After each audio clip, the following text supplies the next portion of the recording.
Bueno, esperemos que ahora tengamos suerte. Profe, una consulta. Sí, dígame. ¿Qué pasa con las filminas que al final no se subieron más a la universidad virtual? No sé, vamos a revisar. Supuestamente están todas subidas. Ya vamos a Sí, porque revisar. yo de las que he insistido que traten de subirlas antes de las clases, por una cuestión de que Sí, imprimo la filmina, yo presto atención a lo que usted dice y voy anotando el costado. está bien. Y somos varios que hacemos lo mismo, y después cuando nosotros reveemos los videos, otros también lo hacen. Sí, Y sí, subieron 6 filminas nomás, y todas son prácticamente la misma. sí, sí, está bien. Esta, por ejemplo, que vamos a dictar hoy, está subida, pero con una versión anterior, no es exactamente la misma. Así que sí, ya lo vamos a hacer. Eso es algo que lo tengo que corregir. Está bien, es cierto. Lo vamos a hacer. Bueno, Muchas gracias. bueno,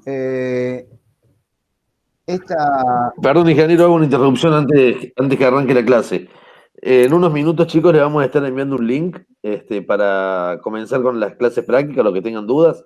Recién escuché que alguien consultó por un cálculo de una instalación interna de gas. Así que bueno, en unos minutitos les enviamos un link al grupo de WhatsApp. Insisto, como siempre, uno por grupo. Puede ingresar a la videollamada, ¿sí? Eso es todo, gracias. bueno, continuamos. Esta planilla de cálculo, perdón, planilla de cañerías, que, bueno, antes que nada, en la clase pasada habíamos dejado en el cálculo de cañería interna, o sea, del tramo de cañería que va desde los medidores a los consumos de los artefactos. Hemos hablado sobre la forma de calcular en baja presión, en media presión, etcétera. Y yo les he planteado esta tabla en relación a los diámetros comerciales en cañerías de acero y su comparación con los caños de polietileno. La diferencia que tiene esta tabla en relación a la anterior, que es un poco lo que le comentaba allí a Mondi, la tabla anterior llega hasta caño diámetro 63, que es el diámetro de cañerías de polietileno que tiene la mayoría de los proveedores, es decir, Fusiogas y Vantec. Fusiogas ya ha sacado diámetros mayores, lo mismo que Sigas, que son referidos a los diámetros. ¿Se ve el puntero láser? Ahí estoy apuntando diámetro 75. Sí. Bien. Este diámetro 75, 90 y 110 son diámetros que se han agregado recientemente. Estos diámetros, estos valores que tenemos allí, diámetro exterior, es el valor nominal, nominal, es decir, es el nombre del caño, el nombre de cómo se comercializan estos caños. Pero la verdadera magnitud, que es la magnitud de cálculo, la tenemos acá a la derecha, o en la última columna de la derecha. Está relacionado al diámetro interior real. Ustedes lo comparan, por ejemplo, con un caño de 2,5 pulgadas en caño de acero. El diámetro interior real del caño de acero es 69,6 y el diámetro del caño de polietileno es 63.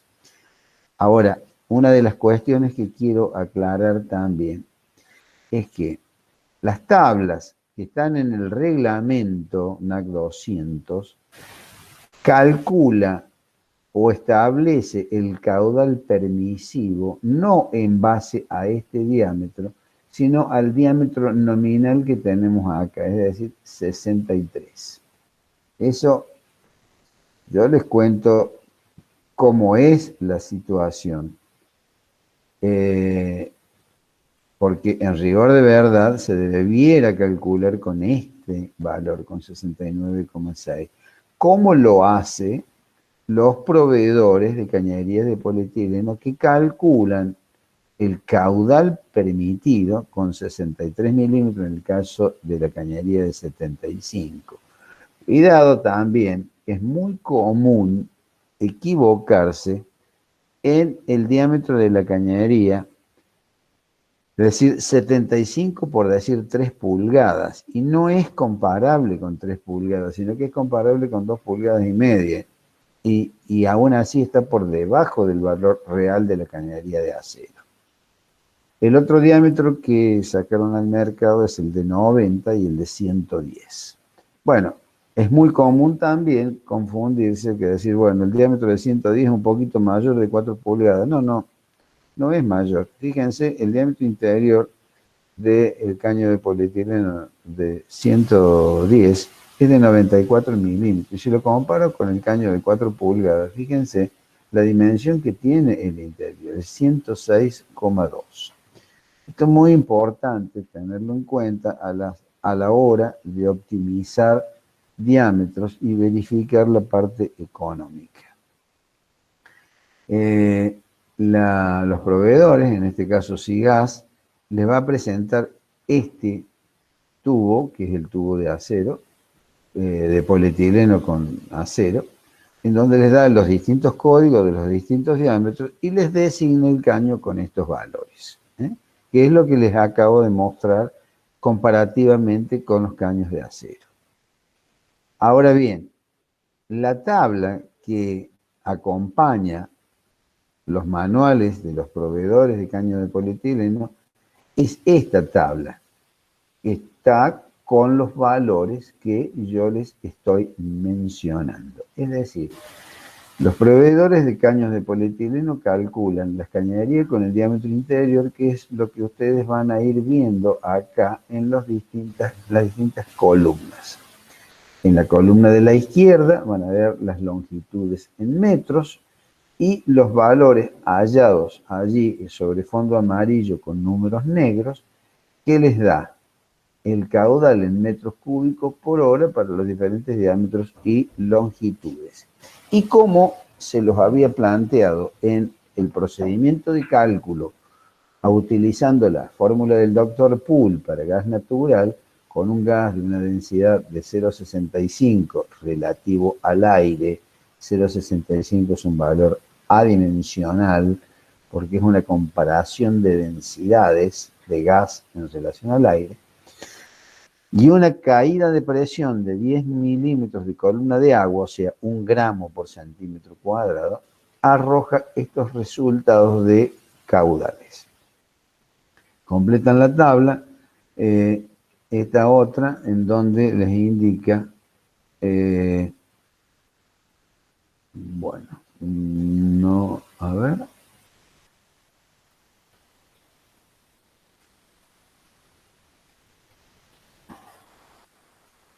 La tabla llega hasta, no la tengo aquí, es un error de carga, llega hasta 200 metros. Perdón. Ustedes con el cálculo, con la fórmula de Poole que yo les he mostrado, pueden calcular cualquier longitud y cualquier caudal. Estos proveedores acompañan un mayor desarrollo de accesorios con estas llaves de paso que se acompañan aquí. Las llaves de la izquierda corresponden en ambos casos a válvulas esféricas. En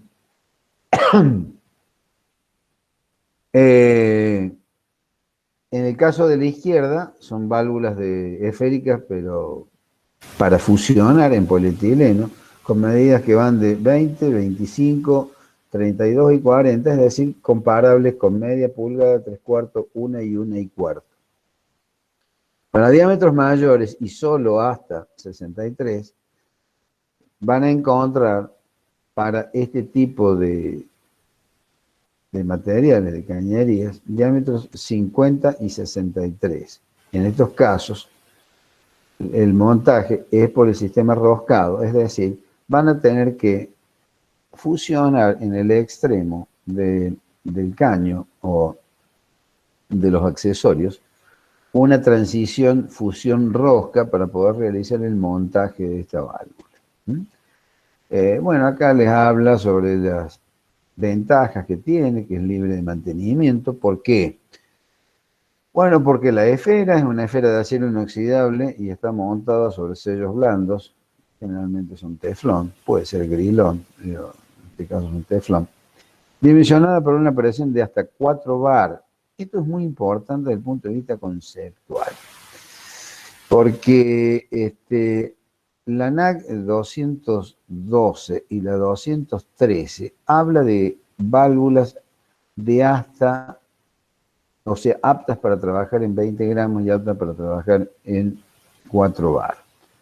Y por allí se cuestionan algunas situaciones de, sobre todo las distribuidoras cuestionan esta situación, que no se deben utilizar válvulas esféricas en determinados lugares, como por ejemplo una planta de regulación. Cuando esta válvula es totalmente apta para hasta 4 bar, y se puede utilizar en baja presión, y por supuesto que se puede utilizar en media presión, en baja presión. Si es apto para 4 bar, 4 bar es hasta aproximadamente 4 kilos por centímetro cuadrado, y esta cañería regresa a trabajar a 20 gramos, todavía estoy superando las condiciones de norma.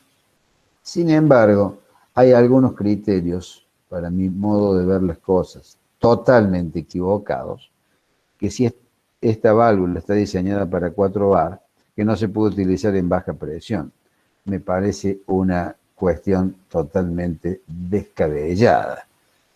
¿Por qué? Porque lo establece la NAC 213, que dice las cañerías, las válvulas diseñadas, las válvulas para utilizar en baja presión deben estar diseñadas para baja presión.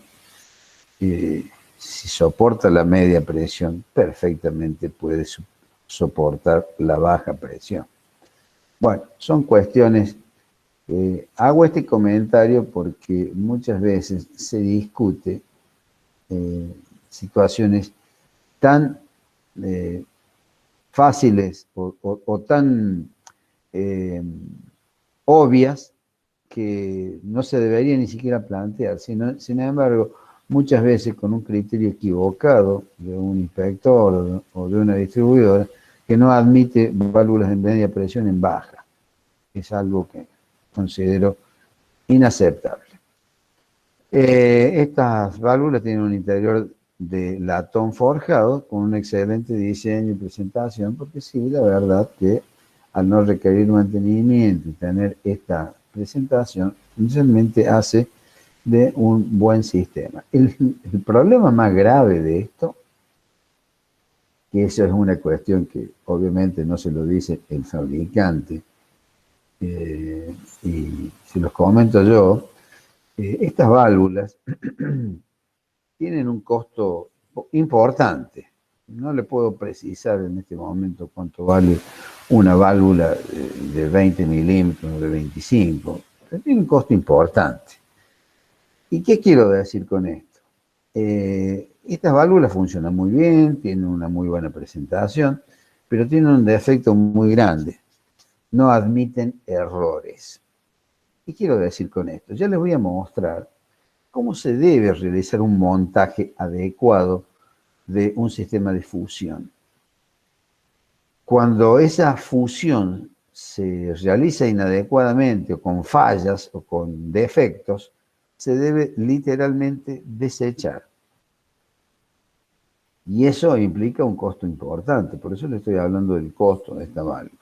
Situación que no sucede lo mismo cuando uno comete un error en el montaje de una instalación cuando el sistema es roscado.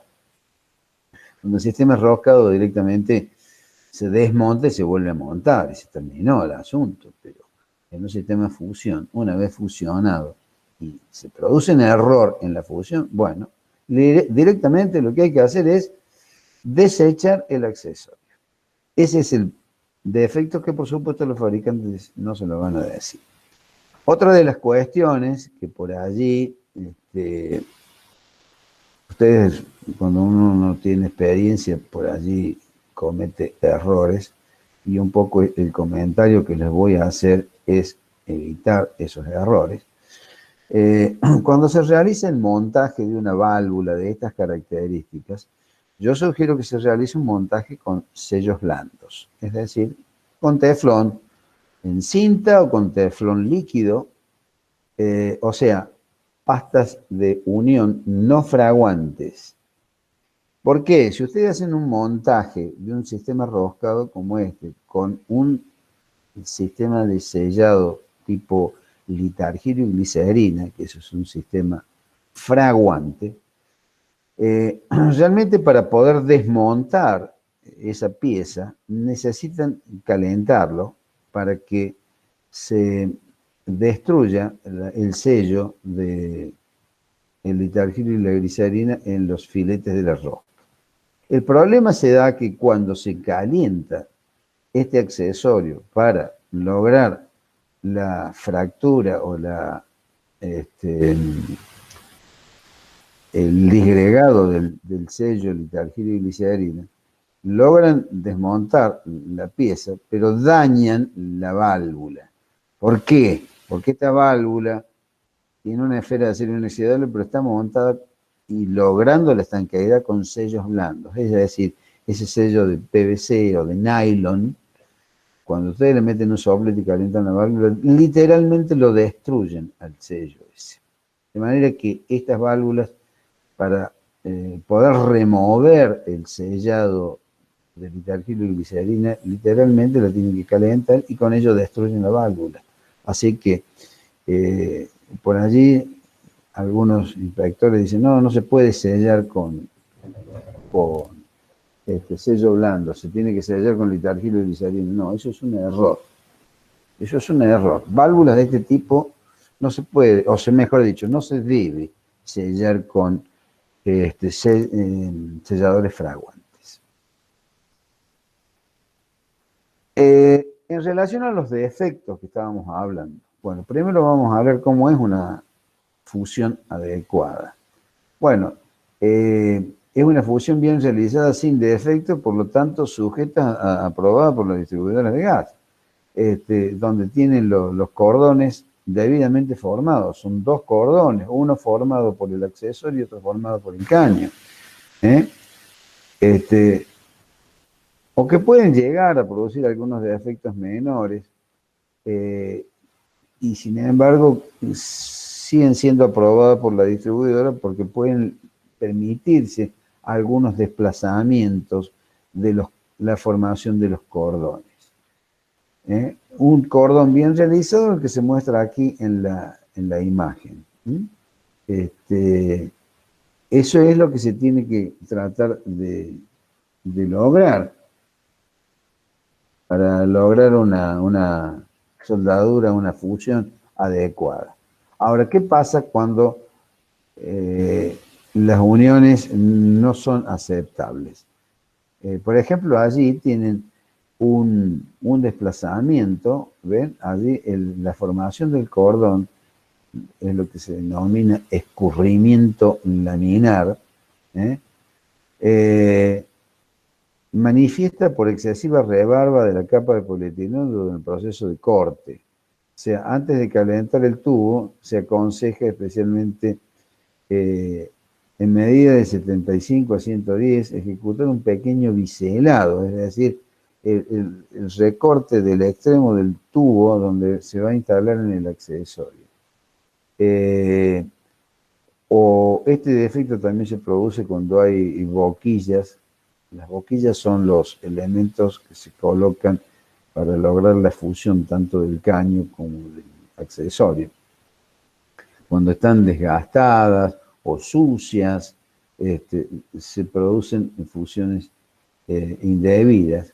Entonces, cuando se hace la introducción del caño en el accesorio, y no se le da el tiempo suficiente de enfriado, bueno, se produce este escurrimiento laminar que ustedes pueden apreciar.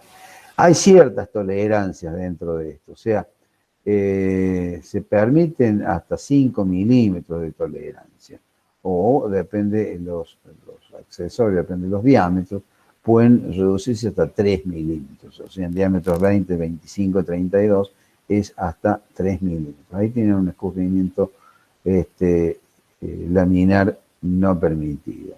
Otro de los defectos son la desalineación, o sea, el caño y el accesorio tienen que estar alineados. Lógicamente, algún desvío se puede permitir, pero no más de 8 centímetros por metro. Que les digo que es una desalineación bastante visible, bastante considerable. ¿Mm? Otra de las defectos que se producen es la separación de accesorios. O sea, tengo que tener una separación mínima, fundamentalmente a los efectos de lograr visualizar la formación de los cordones. Eso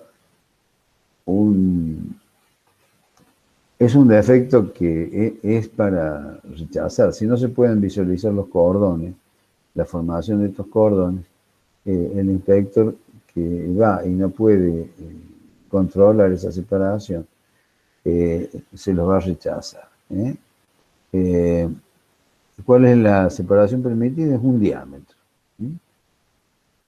Otro de los defectos es la fusión contaminada. Ustedes lo pueden ver acá en comparación con el anterior. Acá es un cordón que está formado de forma limpia, o sea, el mismo material con que constituye tanto el cuerpo del accesorio como del caño, forma el mismo cordón. Pero una unión defectuosa ocurre en este tipo de situaciones, en donde el material está, los accesorios fundamentalmente, las boquillas que van a realizar la fusión, se encuentran sucias y esa suciedad la conforma el cordón. Entonces, previo a la fusión es conveniente, es recomendable realizar la limpieza de las boquillas.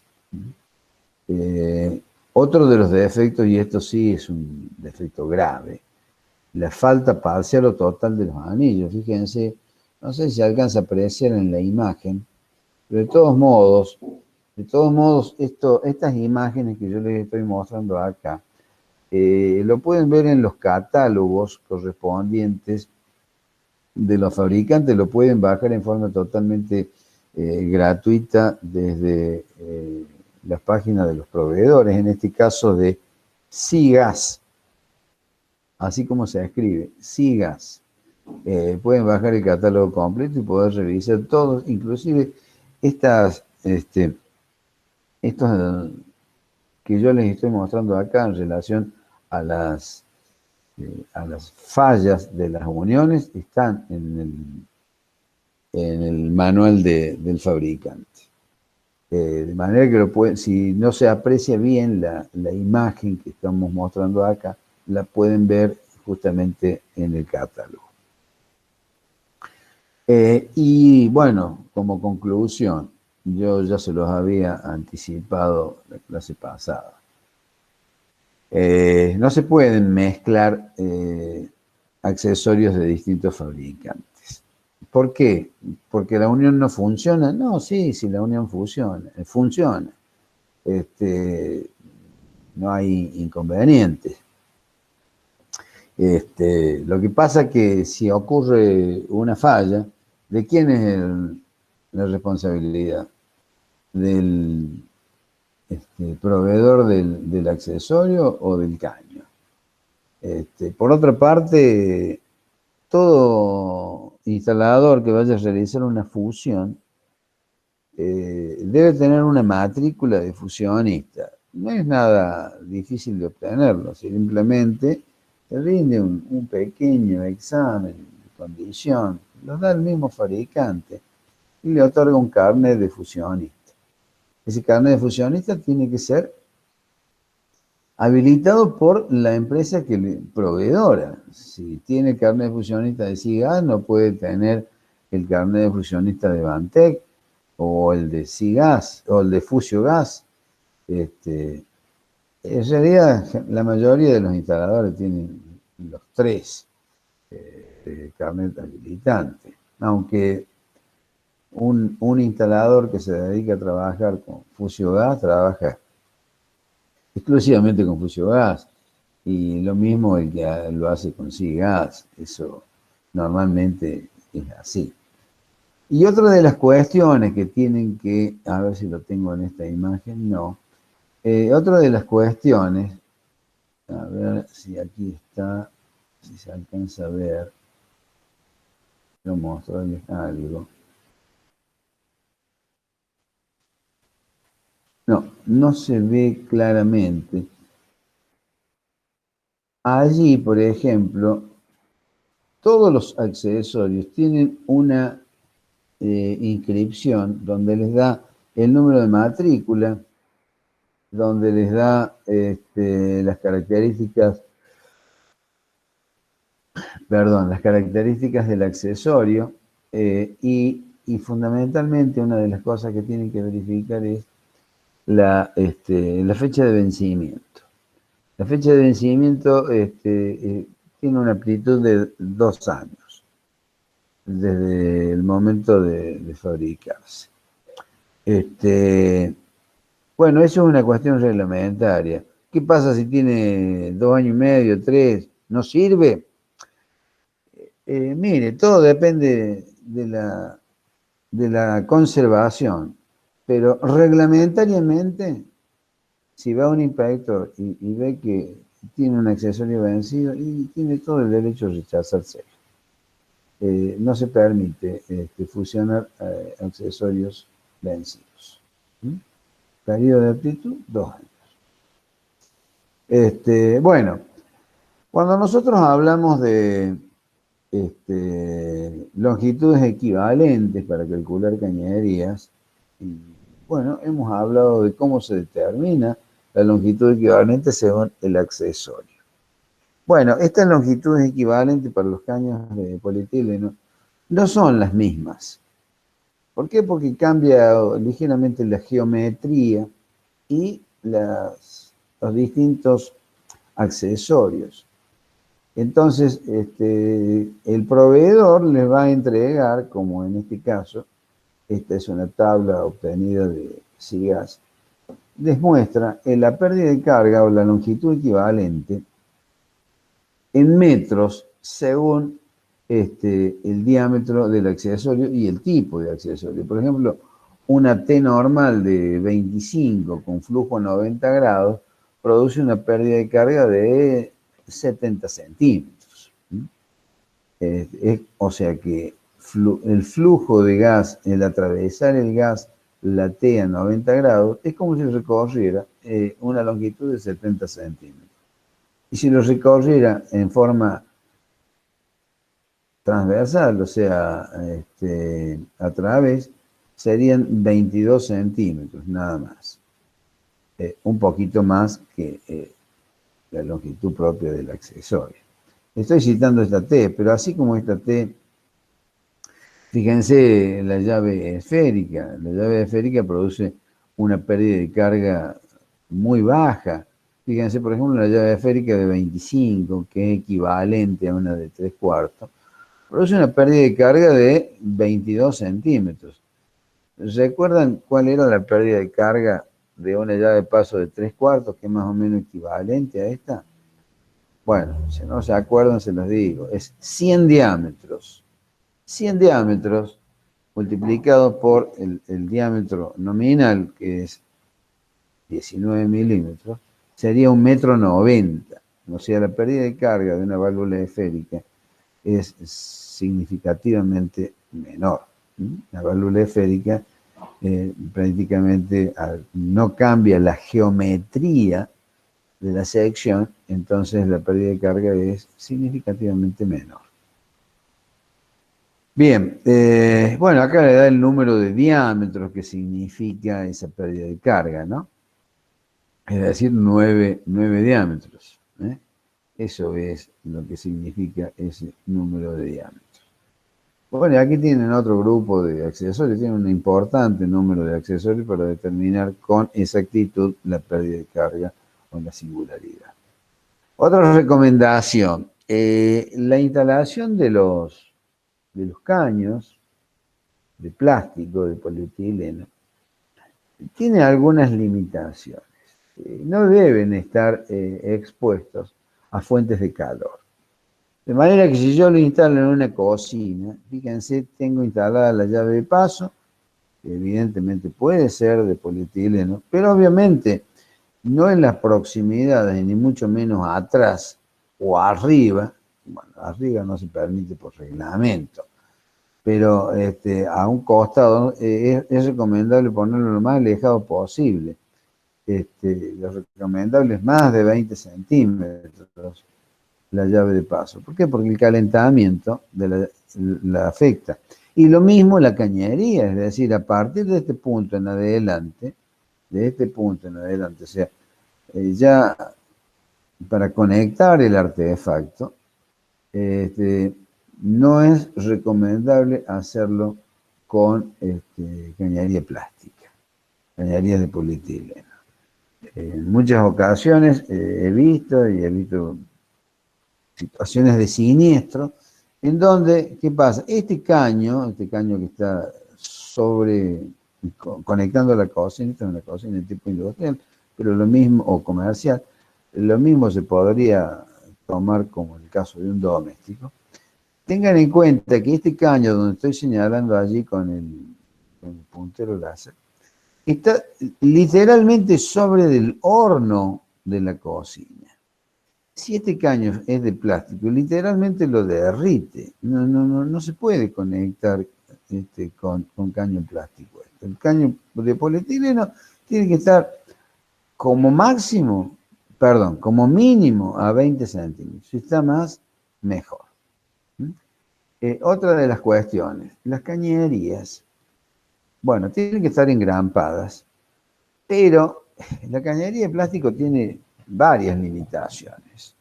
Yo la cañería de acero la puedo llevar en forma exterior, embutida en el revoque, por contrapiso, aérea, sin ningún tipo de problema. Sin embargo, la cañería de polietileno, cañería de plástico, no se puede instalar a la vista en ambientes habitables. A ver, por acá lo dice textual. Las tuberías no estarán sujetas a tensiones cuando las tuberías vayan.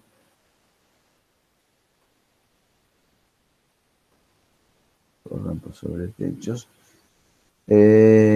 Bueno, no lo tengo ubicado correctamente, pero acá dice, conforme al actuado del Enargas 8903 del año 2008, si gas termofusión puede instalarse a la vista en cocheras de edificios, salas de medidores y lugares donde habitualmente no haya permanencia de personas y no se prevea instalar equipos de alta temperatura ubicados próximos a la tubería. Es decir, si hay presencia de personas, por ejemplo, si bien acá dice, fíjense bien, porque hay que tener mucho cuidado con respecto a esto, cocheras de edificios.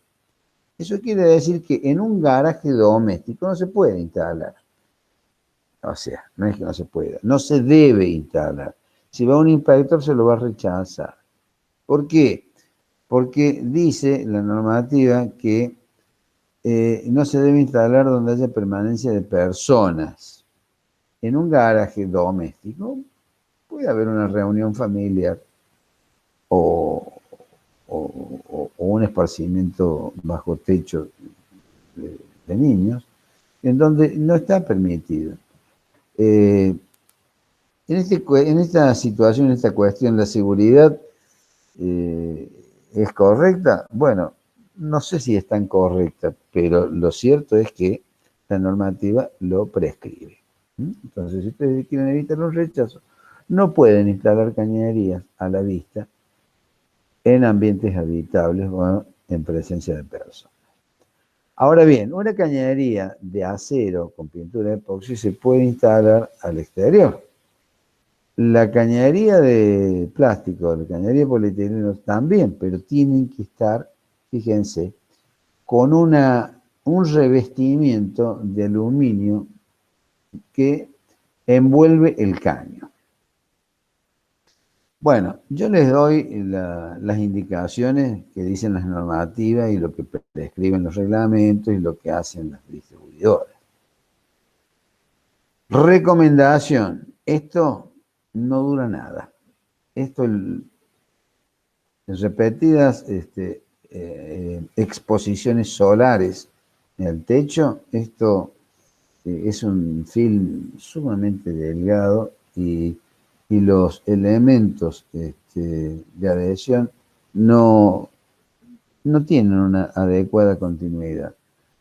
Y más vale que esto esté debidamente protegido, porque una cañería de polietileno al exterior, en primer lugar que se rechaza y en segundo lugar que tiene un deterioro prematuro muy manifiesto.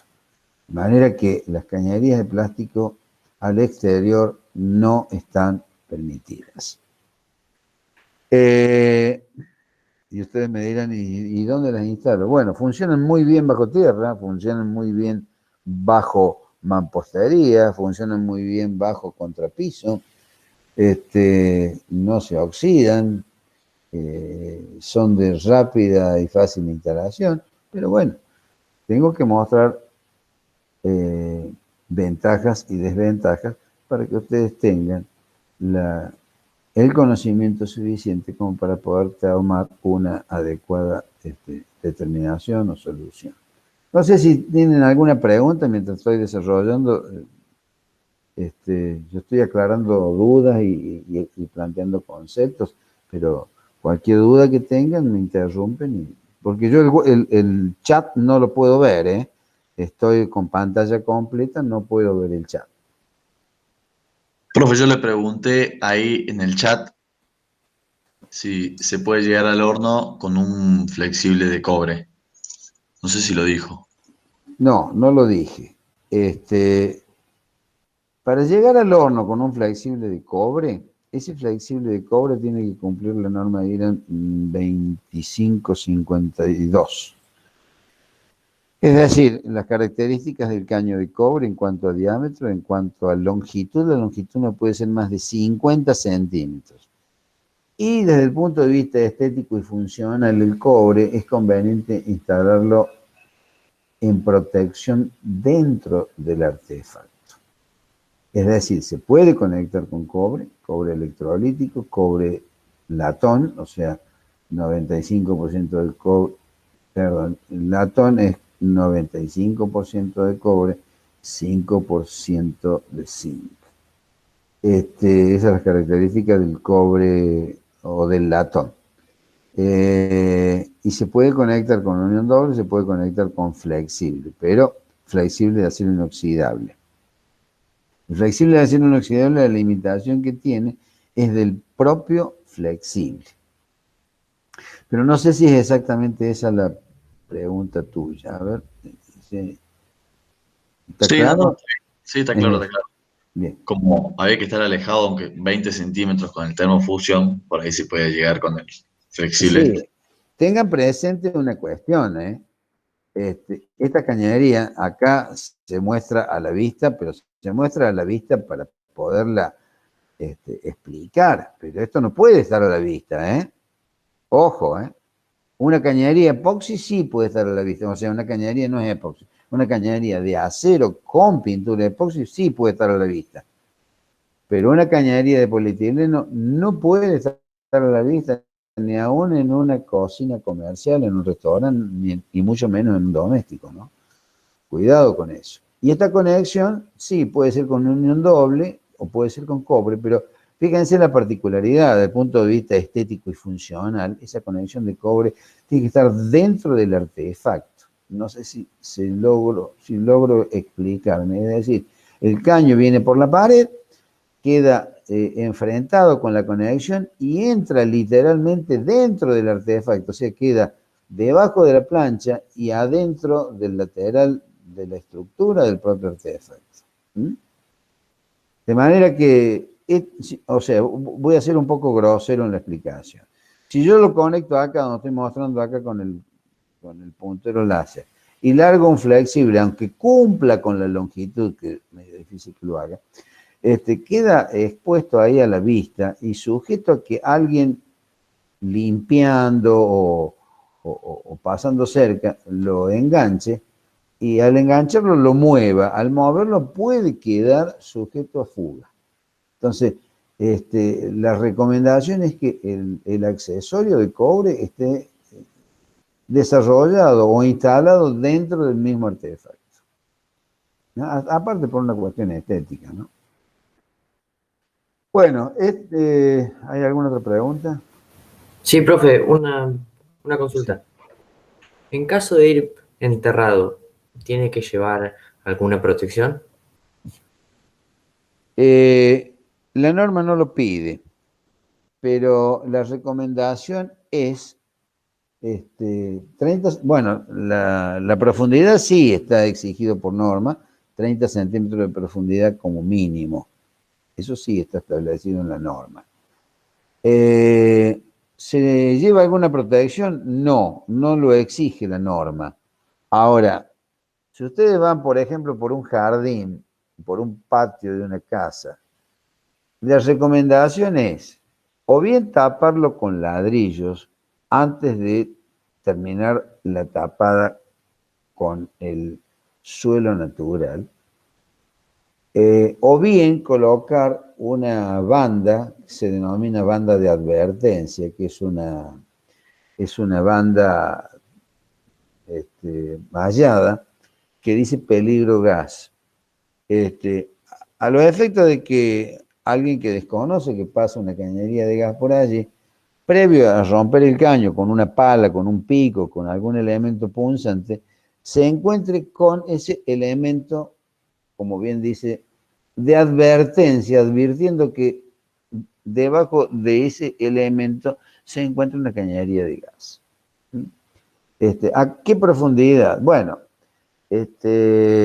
normalmente las recomendaciones de la advertencia se está dando a la mitad de la profundidad del caño. Es decir, si el caño está puesto a 30 centímetros, bueno, a 15 centímetros tiene que estar la banda, o a 20. Obviamente previo al caño. Y si está a 60 centímetros, que bueno, es recomendable 60 centímetros cuando hay paso vehicular. Entonces, se instala el caño a 60 centímetros y la banda de advertencia 30, y los otros 30 centímetros se termina de cubrir con el terreno natural. Bueno, ¿alguna otra pregunta? Vamos a ver un caso. Si ustedes tienen que preguntar alguna duda o lo que sea, me avisan. Porque ya les digo, yo con esta presentación en pantalla completa no veo los chats. Si yo tengo que hacer un empalme o una reparación en la cañería de plástico, o bien una transición a otro material, por ejemplo, en la cañería que tengo allí en la imagen de abajo, no voy a desarmar toda la instalación. Realizo un corte. Ese corte lo vamos a realizar como se indica aquí en la figura. Se hace la presentación del accesorio. En este caso se pretende instalar una T más una transición hembra con acá le llaman conexión completa. Normalmente en la jerga le llamamos conexión francesa o conexión de tanque. Se trata de un niple largo, una tuerca y una cupla. Entonces, se toma ese accesorio junto con el accesorio en derivación y una cupla para empalmar al caño a los efectos de lograr determinar la dimensión exacta del corte. Y bueno, se realizan las marcas para determinar justamente en dónde debo realizar el corte de la cañería para hacer la derivación. Una vez que realice en la marcación, realizo el corte, como se está indicando aquí en la figura, y luego se coloca los accesorios correspondientes para realizar el empalme. Esto que están viendo acá, esta pieza que en la imagen se ve de color blanco, es lo que se denomina la termofusora. La termofusora es una plancha eléctrica que tiene una boquilla hembra para fusionar el tubo, para fusionar el caño, y una boquilla macho para fusionar el accesorio. Una vez fusionado se realiza el empalme. Y luego se fusiona la transición, que esto es donde va a roscar con el accesorio metálico. Ahí está la transición, esto es fusión plástico, y este accesorio es en un extremo con rosca hembra. Acá se realiza un sellado de la rosca mediante esto que tiene aquí el operador o el instalador, es un sellador del tipo sintético, hablando de otra manera, un Loctite o Loctite, como les guste más, si se pronuncia en inglés o en español, que sirve para sellar la rosca. Esta rosca que está sellando acá es una rosca cónica. Esta otra es una rosca cilíndrica. Entonces, ¿cómo lograr el ajuste de la rosca cilíndrica? Cuando la rosca cónica lo hace por empate de la terminación del cono en ajuste con la pieza hembra. Esta pieza va a lograr un encaje, porque llega un momento que el cono topa con su mayor dimensión por la forma progresiva del diámetro. Pero esta otra es una rosca cilíndrica. Entonces, ¿cómo se logra el ajuste de esta rosca? Se logra el ajuste haciendo que esta rosca se lleva a tope, bueno, a ver en la próxima imagen se puede ver mejor, se ajusta la rosca macho a la pieza de transición. Luego se tira esta rosca hacia atrás y esta cupla se ajusta a esta unión cónica, esta rosca cónica, se ajusta igual que en esta otra. O sea, hay un sello por uniones de rosca cónica. Pero esta otra, que es una rosca cilíndrica, ¿cómo realizo el ajuste? Bueno, esta tuerca se la lleva a ajustar de manera que esta tuerca, que es una tuerca suelta, va a ajustar entre la cupla y el niple, logrando que someta a esta rosca cilíndrica a una tensión, de manera que logre que las paredes de los filetes de rosca se ajusten para lograr el sellado.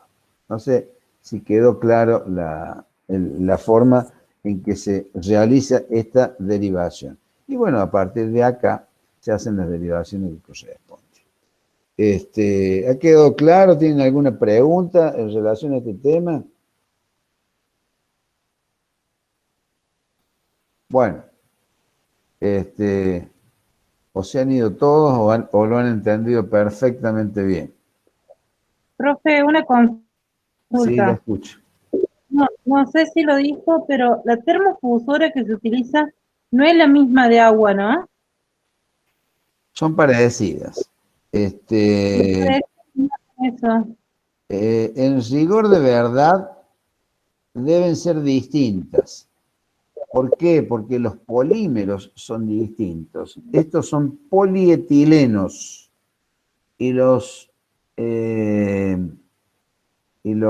caños de agua, bueno, pueden ser de distintos materiales. Yo les voy a decir tal cual como es el nombre real, Los caños de agua, si trabajamos con los caños fusión-fusión, estamos hablando de copolímero de polipropileno tipo random 3. Así es la definición del polímero que lo define. Y luego también tenemos otra fusora que no es la misma, ya es significativamente distinta, porque el copolímero de polipropileno random 3 tiene las mismas condiciones dimensionales que el caño de polietileno para gas. Pero no es el mismo polímero.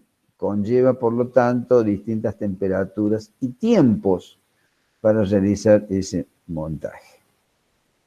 Y ya si hablamos del otro polímero para agua que acepta la unión por roscado como por fusión, y es el denominado homopolímero isotáctico de polipropileno. Bueno, ya allí ya las diferencias son no solamente de temperatura y tiempo, sino también ya de diámetros. Ana Laura, vos me habías planteado, me has hecho la pregunta. Sí, justamente le preguntaba porque yo he visto, mi papá tiene una termofusora y me parecía que era muy parecida, pero se ve que en forma el artefacto es parecido, Exactamente. pero en diferentes piezas. Sí, sí, hay que tener cuidado porque muchos instaladores se tientan en usar la misma. Bueno, no lo deben hacer. No lo deben hacer porque los tiempos y las temperaturas son diferentes. ¿Por qué? Porque los polímeros son diferentes. Y las termofusoras están preparadas para esas temperaturas y para esos tiempos. Bueno, seguimos. Yo les voy a plantear, ahora voy a desarrollar un tema que es medio polémico. A ver si puedo compartir la pantalla.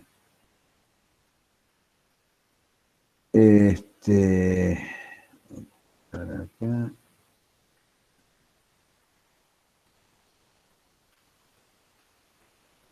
Dame un segundito. ¿Qué pasa con esto? Quiero presentar y no me deja.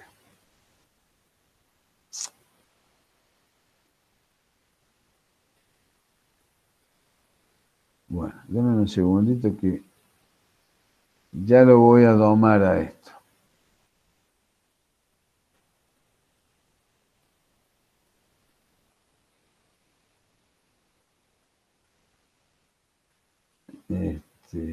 Me deja presentar ahora.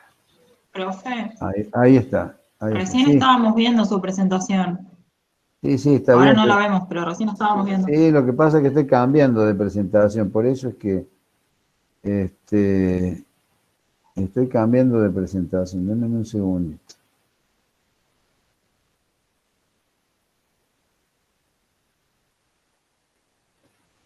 Me la saca la presentación, no sé por qué me la saca. Cuando yo...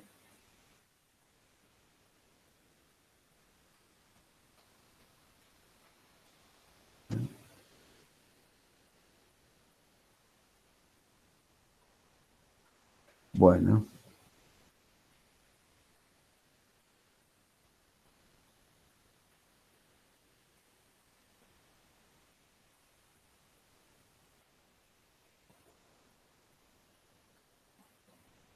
Presentar ahora.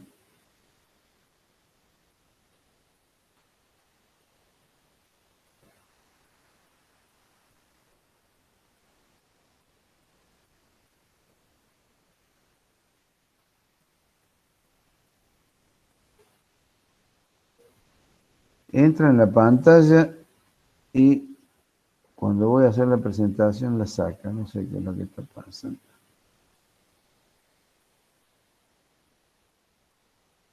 ¿Qué pasa si le digo una ventana? No es esta la que yo quiero compartir.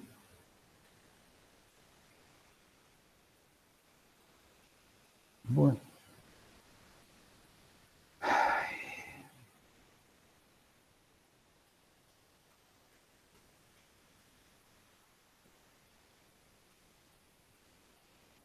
Ahora, a ver. ¿La están viendo? Ahí Sí, está profe. cargando. Sí, profe. Bueno. Bueno. Vamos a ver si lo puedo maximizar ahora. Y ahora, al maximizarlo, poner pantalla completa, ya no voy a poder ver el chat. Así que de ahora en más me van a preguntar directamente. Ahí está. Bueno, las ventilaciones de ambiente. Este es un tema muy, muy polémico. Muy polémico porque, bueno, tiene cuestiones de uso, cuestiones de costumbre, cuestiones de seguridad. En primer lugar, les tengo que decir que lo que dice el reglamento hay que respetarlo. Eso no hay ninguna duda, lo tenemos que aceptar, nos guste o no nos guste. ¿Por qué hago este planteo? El tema de las rejillas de ventilación es un tema muy discutido por una cuestión funcional, por una cuestión de higiene, por una cuestión de molestias en el local, donde mucha gente, por distintos motivos, aparte de los que acabo de mencionar, las terminan tapando, porque les entra tierra, porque les entra frío, porque les molesta, porque en zonas de nieve les entra el agua del derretimiento de la nieve adentro, porque, en fin, una serie de motivos. ¿Las rejillas de ventilación son realmente necesarias? Bueno, por el reglamento sí. Si no le ponemos las rejillas, no lo aprueban. Ahora, ¿para qué se ponen las rejillas? ¿Por qué el reglamento pide las rejillas de ventilación? Bueno, en primer lugar, las rejillas de ventilación tienen que ir en todos los donde se instalan, en todos los ambientes donde se instalan artefactos de cámara abierta, conectados o no a conductos de evacuación de gases de combustión. Es decir, donde hay tiro balanceado, donde hay artefacto de cámara cerrada, no hace falta, no es necesario. Todos los demás casos son necesarios. Ahora bien, ¿qué dice el reglamento en relación a la instalación de las rejillas de ventilación? Bueno, dice que se debe colocar una rejilla de ventilación inferior para reponer el aire de combustión y una rejilla de ventilación superior para evacuar los gases de combustión. ¿Eso es cierto? Eso es cierto a medias. ¿Por qué? Y bueno, porque depende de las condiciones ambientales. O sea, yo me pongo a decir estas cosas no para contrariar ni discutir el reglamento, ni que no es el ámbito que corresponde. El objetivo de este planteo es formar criterios a profesionales universitarios como ustedes, que van a tener en sus manos la posibilidad de corregir estos defectos, o no. Pero en definitiva, lo importante es formar conceptos adecuados. Porque justamente se instalan, se dañan muchas veces hermeticidades de ambiente, se provocan molestias para conseguir determinados objetivos, fundamentalmente de seguridad, y en ese sentido es muy respetable. Pero esa seguridad se cumple. Bueno, ahí está la cuestión. No se cumple por las molestias que ocasiona. Entonces, fíjense un día como hoy, o un día de bajas temperaturas y con fuertes vientos, en un departamento en pisos altos, 10, 12 pisos, piso 15, piso 20, orientado al sur, no sabemos cómo hacer para climatizar o calefaccionar nuestro ambiente. y tenemos una rejilla orientada al sur que entra aire frío en forma desconsiderada, en forma descontrolada. ¿Qué terminan haciendo el usuario? Lo termina tapando. Yo no es que lo esté recomendando, para nada. Simplemente estoy advirtiendo una realidad que muchas veces cuando se dicta una reglamentación o no se la tiene en cuenta o no les importa, pero en definitiva esto hace a el verdadero funcionamiento y cuidado que debemos lograr. ¿Realmente las rejillas de ventilación ventilan el local? A veces sí, a veces no. Y por allí si nosotros tenemos una rejilla como se recomienda, la inferior orientada hacia un lugar y la superior orientada a otro lugar, y decimos, como lo dice la norma, la rejilla de ventilación inferior sirve para reponer el aire y la superior para sacar al exterior los productos de combustión.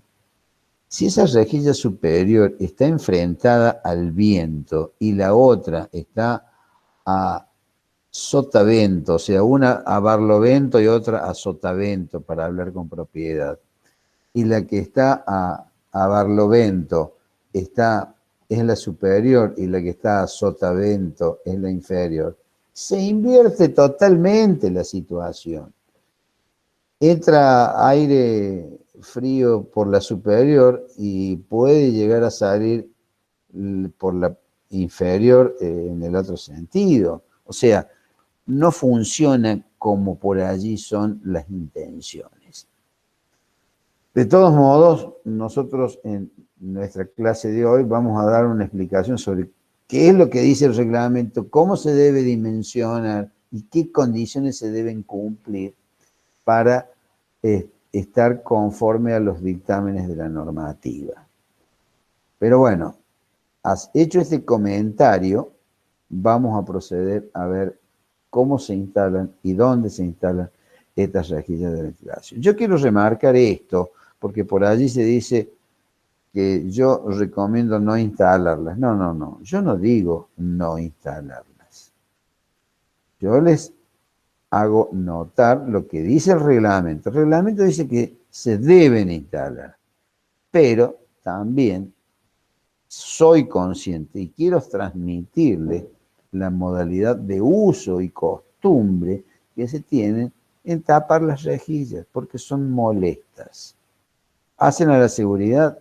Bueno, sí, hacen a la seguridad, pero la seguridad pasa por otro lugar. Es decir, en algún momento, espero yo poderlo ver a esto, no sé si Dios me va a dar vida como para verlo, pero estos artefactos que hoy tenemos que consumen oxígeno para producir la combustión y largan los gases quemados al ambiente, yo creo que en algún momento van a dejar de usarse o se van a usar de otra manera. Se van a usar en el exterior o en sala de máquinas o en algún lugar seguro, pero no en lugares en donde se convive, donde habitan personas. Por ejemplo, un sistema de calefacción con una caldera. Bueno, pondremos la caldera en una sala de máquinas, alejado del ambiente habitable, y vamos a llevar al ambiente habitable agua caliente para uso sanitario, agua caliente para calefacción, pero no el artefacto. Y alguno me dirá, sí, la cocina. Bueno, nosotros tenemos la costumbre de la cocina a gas o a llama expuesta, digamos, pero los países europeos, ya la costumbre esa ha cambiado y bueno, las cocinas son eléctricas. Nosotros todavía estamos muy lejos de eso porque el costo eléctrico es 4 veces superior al costo, hablando de la misma potencia energética, ¿no? 4 veces o 3 veces superior al consumo de la potencia energética del gas. Entonces, bueno, todavía lo seguimos usando. O bien plantear artefactos ese tipo de combustión ubicados en lugares ventilados y dejar los ambientes como comedor, estar y demás con calefacción estilo balanceado o calefacción por piso radiante o calefacción por radiador o calefacción por aire caliente, etcétera, como todas las variantes que han visto ustedes el año pasado en instalaciones termomecánicas. Pero bueno, en conclusión, las ventilaciones, conforme a lo que dice el reglamento, se deben instalar. Entonces, ¿qué ambientes ventilamos? Aquellos ambientes en donde instalamos artefactos de cámara abierta. Profe, Sí. una consulta. Recién hablaba de la ubicación de la rejilla superior e inferior. ¿Podrían estar ubicadas en la misma pared, en el mismo sentido, y sería válido? El reglamento sí lo permite. Recomienda que sean instaladas en paredes opuestas. Pero si usted tiene un ambiente donde ventila solo una pared, y bueno, no le queda otra. Ventila hacia ese muro. Supongamos un ambiente donde tiene un solo muro que da al exterior y no le queda alternativa. Y en ese sentido, sí, el reglamento se lo permite, sí. Gracias, profe. Por nada. Bien, entonces las ventilaciones de ambiente. El motivo es conducto de salida de aire viciado. De aire viciado, no viciado por los habitantes, por las personas. Aire viciado por el uso de los artefactos de gas. La altura mínima a donde debe instalarse es a 1,80 m del nivel de suelo. A 1,80 m, pero medido, una rejilla mínima de ventilación es 15 por 15. Esa medida de 1,80 m se debe medir desde el nivel de piso a la parte inferior de la rejilla. Ahora bien, ¿necesariamente tiene que estar a 1,80 m? No. La altura de 1,80 m es la mínima que debe cumplir. Por lo tanto, si yo lo instalo en la parte más alta del ambiente, mejor. ¿Y por qué mejor? Y claro, si yo tengo un ambiente de 4 metros de altura y yo lo instalo a 2 metros de altura, y el colchón de aire viciado que se me forma en la parte superior no va a quedar confinado entre el techo y la altura de la rejilla. Entonces, es conveniente ventilarlo en la parte más alta. ¿Por qué? Y bueno, porque de esa manera yo puedo renovar la totalidad del aire viciado y no solamente a la altura donde tienen la nariz los habitantes. Ese es el motivo por el cual lo plantean a 1,80 m, que por otra parte tampoco es del todo cierto. Ya voy a entrar en mayores detalles, porque ¿a qué se considera ese aire viciado? Y ese aire viciado es generalmente de dióxido y fundamentalmente es dióxido, pero en un bajo porcentaje es monóxido de carbono. Ese dióxido o monóxido, cualquiera de los dos gases, ¿qué parte del ambiente ocupan? ¿La parte baja, la parte media o la parte alta? ¿Qué se les ocurre? A ver, quiero alguna opinión de ustedes. La parte alta, profe. Bueno, a ver, ¿alguna otra opinión? ¿Por qué dices la parte alta? Y siguiendo que el calor sube, diría que va todo hacia arriba. Bien, bien. Efectivamente, ahí has dado un justificativo bastante cierto, bastante adecuado, bastante justificado. El tema es que con el paso del tiempo, esos gases de combustión que salieron del artefacto calientes, sí ocupan la parte superior, pero en algún momento, por intercambio térmico, van a tomar la temperatura del ambiente. Necesariamente se van a enfriar. Entonces, al enfriarse, ¿van a seguir arriba? Bueno, depende la densidad del gas, en este caso dióxido de carbono o monóxido de carbono, en relación al aire ambiental. El aire ambiental está compuesto fundamentalmente nitrógeno 78%, oxígeno 21%. Ese volumen de aire, ese aire, ¿qué densidad tiene? ¿Es mayor o menor a la del dióxido de carbono? Ese dióxido de carbono, mientras está caliente, va a ocupar las capas superiores. Pero cuando se enfría, a igual temperatura va a descender, porque a igual temperatura la densidad del dióxido de carbono es mayor que la del aire ambiental. Por lo tanto, es muy común que midamos dióxido de carbono a todo nivel del ambiente donde se está combustionando gas. Normalmente está ocupando las capas superiores, ¿por qué? Porque normalmente es más caliente, pero a medida que pierde densidad, a medida que gana densidad, a medida que pierde temperatura, va ganando densidad y va ocupando las partes inferiores. Y ese es el otro tema que hay que acotar. La producción de monóxido y de dióxido de carbono, ¿es constante? No. Va a ir variando en el tiempo. Eso tampoco lo contempla la normativa. ¿Qué cantidad de horas de uso tenemos? Y ahí también hay que establecer valores admisibles.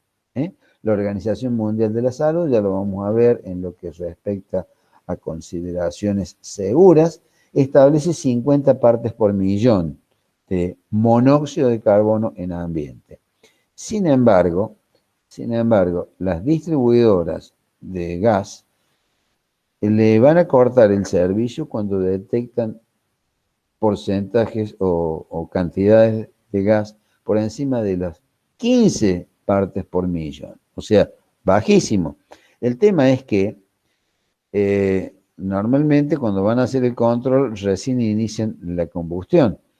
Y si yo estoy entregando 15 partes por millón en una hora, al cabo de 4 horas, es posible que yo esté superando las 50 partes por millón. Esa es la situación. Por eso es que, si bien la Organización Mundial de la Salud prescribe 50 partes por millón, las distribuidoras establecen que se debe cortar cuando el artefacto está entregando cantidades de monóxido de carbono por encima de las 15 partes por millón.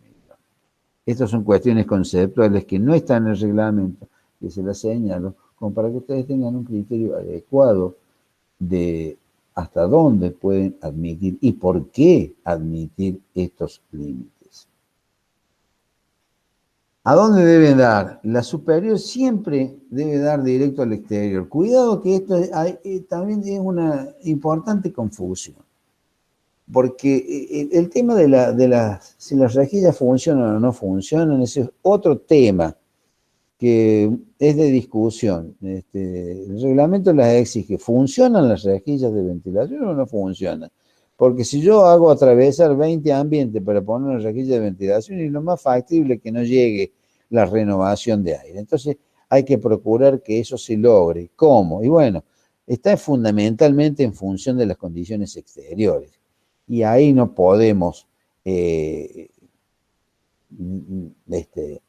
ya establecer parámetros porque no podemos controlar las condiciones ambientales. Pero sí favorecer la instalación de los sistemas de ventilación. O sea, la superior tiene que estar directo al exterior. O sea, ¿qué quiero decir con esto? Y no puede estar esta superior atravesar el ambiente que le sigue y el otro para recién salir al exterior. No, tiene que ser directa al exterior, porque la inferior sí puede ser a través de otros ambientes. Las secciones, o sea, en definitiva, el tamaño de las rejillas de ventilación depende del o los artefactos ubicados en el ambiente que yo voy a ventilar. Y se debe aplicar la NAC 215. Esta NAC 215 es relativamente reciente, empezó a funcionar a partir del año 2010 creo. O sea, ¿qué dice la NAC 215? Bueno, la NAC 215 salió mucho después de la NAC 200 y establece las condiciones de la rejilla. O sea, el tamaño, la sección, que antes era cualquier cosa, no había una sección determinada. Las rejillas tenían unas endijas con una sección que no estaba controlada. A partir de la reglamentación de la ANAC 215, sí, ya se establecen secciones y que deben cumplir. Y otra de las cosas, bueno, el fabricante debe indicar una serie de condiciones para que esa rejilla mantenga las secciones, es decir, el espesor de chapa, la forma de las endijas, el tamaño, la ubicación, la orientación, etc. O sea, a partir de la vigencia de la ANAC 215, las rejillas de ventilación tienen una matrícula de aprobación, cosa que antes no la tenía. Bueno, se me está yendo el tiempo y no quiero pasar. Me quiero terminar con esta filmina y en todo caso lo seguimos la semana que viene. Los calefactores rayos infrarrojos siempre se consideran en forma individual. Es decir, si yo tengo 2 calefactores, yo voy a diseñar las rejillas de ventilación, una por cada artefacto, que después termine poniendo una sola para las 2, porque obtengo la suma de secciones, sí, eso es válido. Pero yo no puedo considerar la suma de las potencias térmicas de los artefactos y considerar después decir, bueno, yo tengo 2 artefactos de 1500. No, si este artefacto de 1500 me exige una rejilla de 15 por 15 y el otro artefacto me pide otra rejilla de 15 por 15, no los puedo poner unificados. Tienen que ser tomados aisladamente uno del otro. Bueno, antes de seguir, porque este tema da para mucho y ya estamos al límite del tiempo, quisiera saber si tienen alguna pregunta que hacer, les contesto. Profe, yo sobre lo último que dijo, no entendí por qué no se podrían, o sea, en qué varía si los tomaban juntos o separados. Y varían en la selección definitiva. ¿Por qué? Porque te pide, bueno, lo que pasa es que hay cuestiones a considerar que no las he planteado. Hay una relación de potencia térmica en función del volumen del ambiente, 50 kilocalorías por metro cúbico, con un mínimo de 15 metros cúbicos para artefactos de cámara abierta. Cada artefacto de hasta 3.000 kilocalorías te exigen una sección de ventilación que es 50 inferior, 75 superior, y eso va acumulando que si lo tomaras como un artefacto de, por ejemplo, de 5.000, no lo podríamos tomar como la suma, porque ese artefacto de 5.000 ya exige una determinada sección para ese artefacto en particular. No sé si quedó clara la pregunta. Sí, se entendió. Es como que no tienen una relación lineal, por eso no se puede. No tienen una relación lineal, efectivamente, tal cual. Gracias. Por nada. ¿Alguna otra pregunta? Sí, profe, una consulta. Diga. En el caso de tener una habitación a donde tenemos el comedor y la cocina en un mismo ambiente, y en el comedor ponemos un infrarrojo, ¿tendríamos que considerar el infrarrojo más la cocina y el calefón para hacer la ventilación? Efectivamente, son consideraciones por separado, son artefactos por separados. Ya lo vamos a ver en particular, y les voy a dar una tablita que considera justamente esa superposición de 2 tipologías de artefactos diferentes, cosa que no lo tiene la normativa. Eso lo voy a dar para que ustedes tengan en cuenta qué ventilación tienen que diseñar en el caso de tener cocina por un lado, calefón por otro, caldera por otro y calefactor por otro en el mismo ambiente. Sí, le va a salir una rejilla de ventilación que es generosa y molesta. Pero bueno, les voy a explicar lo que exige el reglamento y que sí deben cumplir. Así que eso viene la próxima clase. La próxima clase les voy a indicar esto. ¿Alguna otra pregunta? Profe,